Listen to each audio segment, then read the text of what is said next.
What's going on, guys? Welcome back to Beyond the Multiverse. Today we are going to be breaking down this Vanity Fair article that interviewed Kathleen Kennedy. We're going to make sense of what she said, and we'll try to, and then we are going to just break down her answers, really. Okay, first one I want to talk about is her thoughts regarding the Solo movie.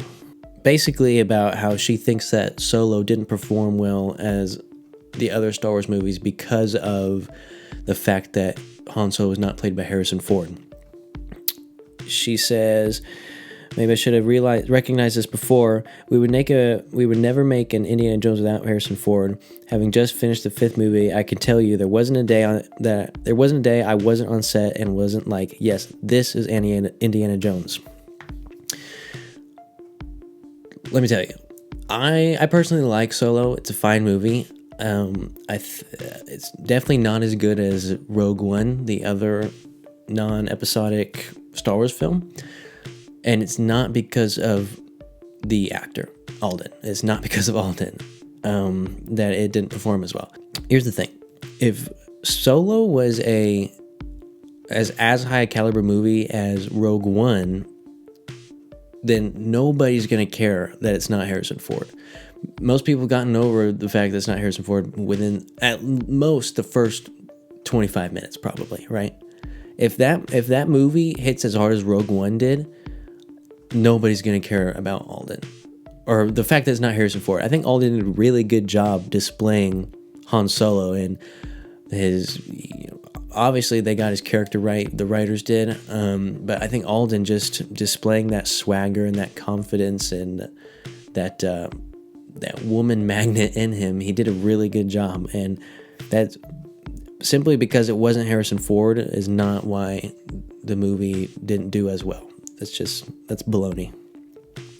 Very next paragraph is my biggest problem with Kathleen. She says, maybe I'm closer to the DNA of Indy and always have been than I was when I came into Star Wars, because now it seems so abundantly clear that we can't do that, talking about replacing Harrison Ford with Alden. With Star Wars, everybody talks about that feeling they have about Star Wars, that intangible idea you're looking for. So, she just said that she's closer to the DNA of Indy than she is with Star Wars.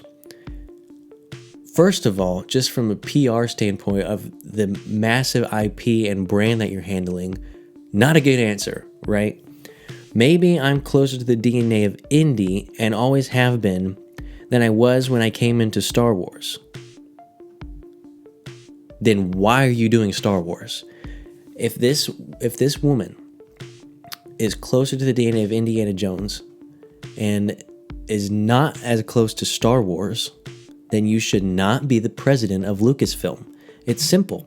Listen, Kathleen is a great producer. Let's see what she's done. Let's look it up right now. Okay, obviously we got all of Star Wars under Disney. Jurassic Park, Indiana Jones and the Crystal Skull, E.T., Gremlins, Back to the Future, Twister. All those are extremely famous and great movies. She's a great producer. But if you are not completely in sync with Star Wars and the characters and the timeline and all the things that goes into making a Star Wars movie, then you should not be the president of Lucasfilm. It's simple. To make Star Wars, you've got to know Star Wars inside out. You've got to do your Star Wars homework. I couldn't do it. I don't know enough. But there's people out there who do, and especially collectively as Star Wars fans, they're gonna find what you did wrong. So you better do it right. And if you're not in sync with the DNA of Star Wars, then you shouldn't be president of Lucasfilm.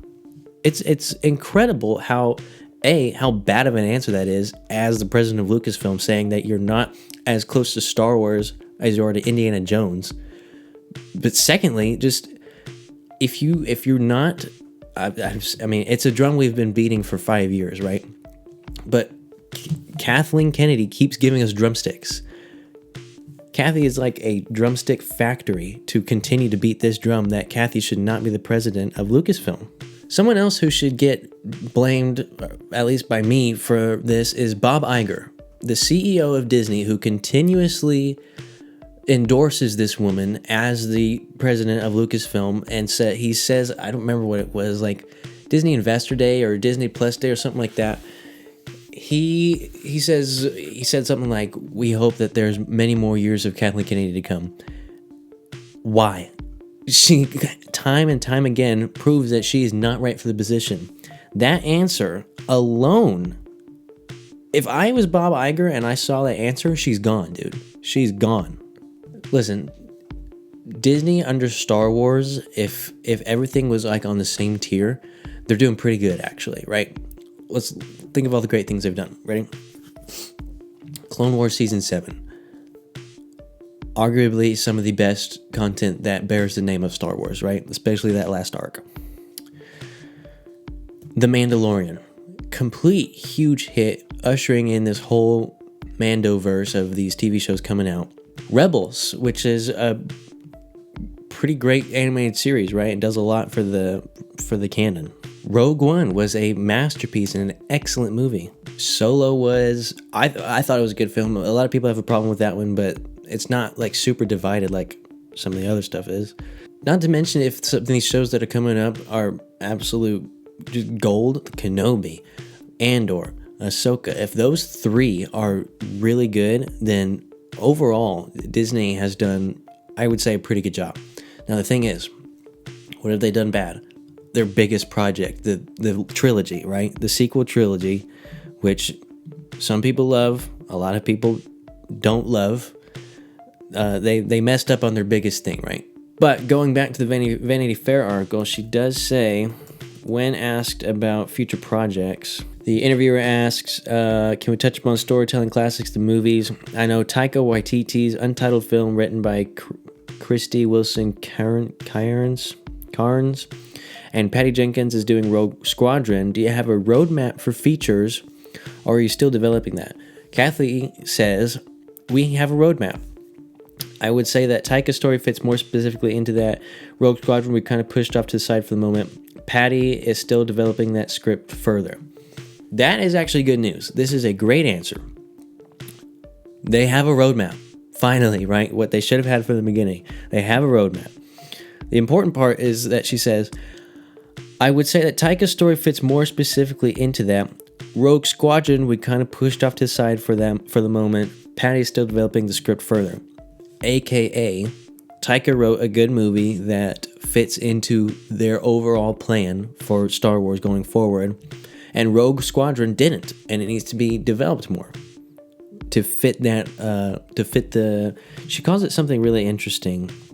It's like spine. Oh, it's in that same one.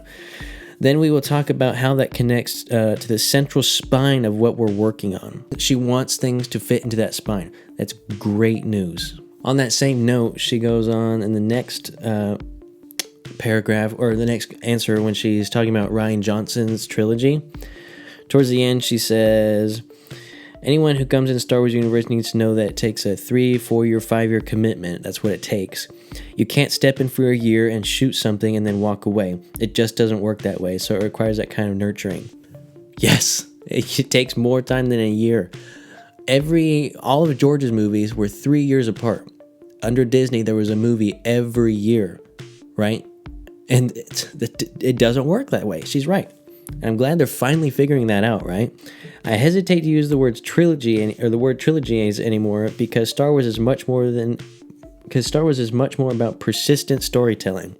I mean, I don't know. How do you guys feel about that? I don't know how I feel about that, because it's like Star Wars and Marvel are different animals, right? And especially, it would feel awkward switching formats. Marvel's got the phases, which in terms of longevity is probably the better route, unless you can make good movies.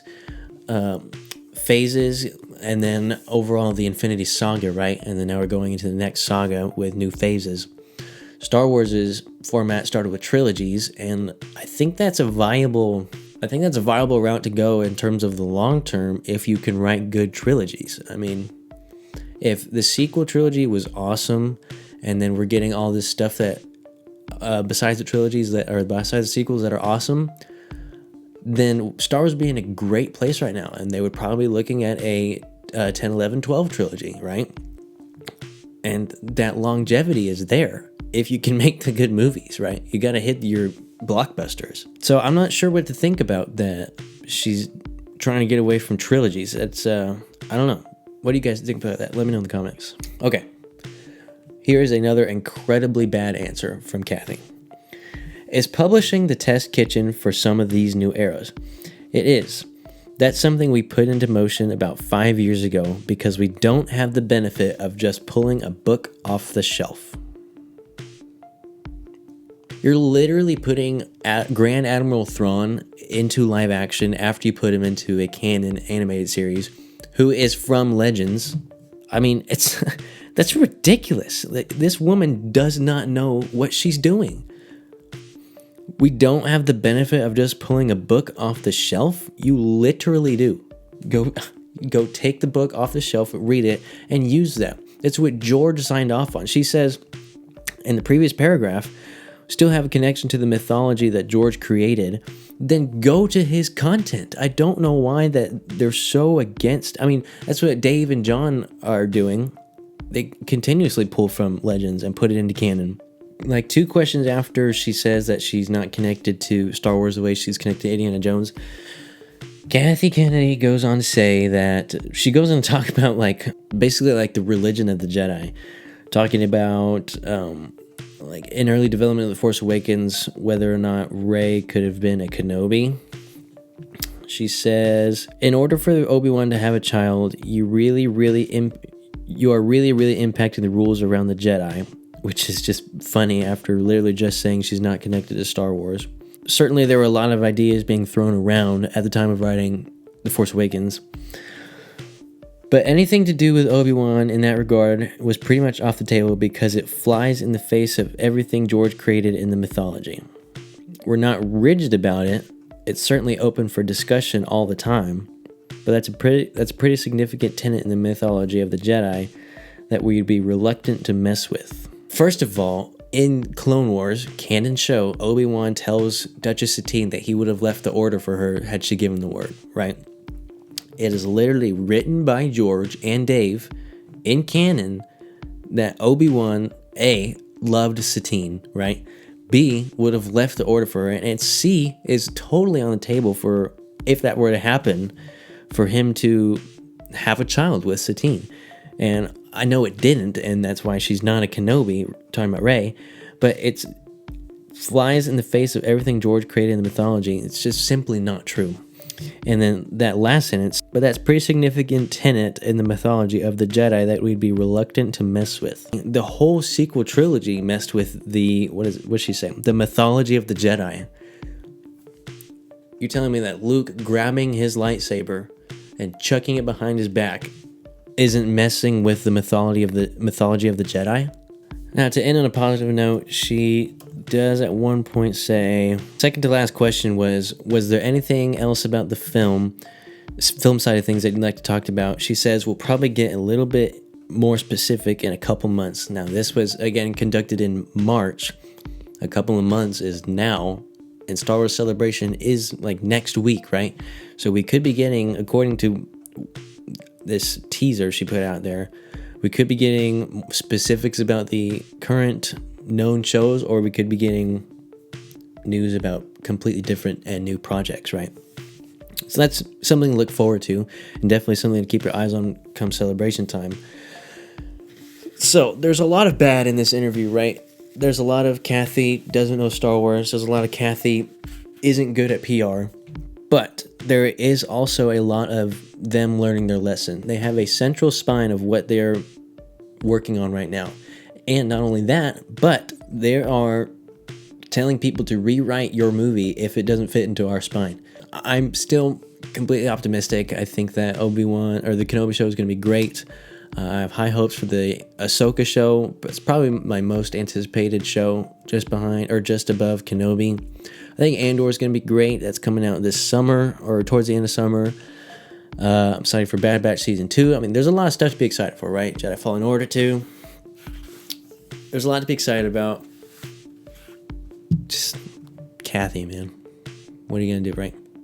Let me know what you guys think in the comments. Be sure to come back Tuesday for the next broadcast of Multiverse News broadcast. Some interesting stuff on there, breaking down a certain trailer that came out yesterday, Wednesday.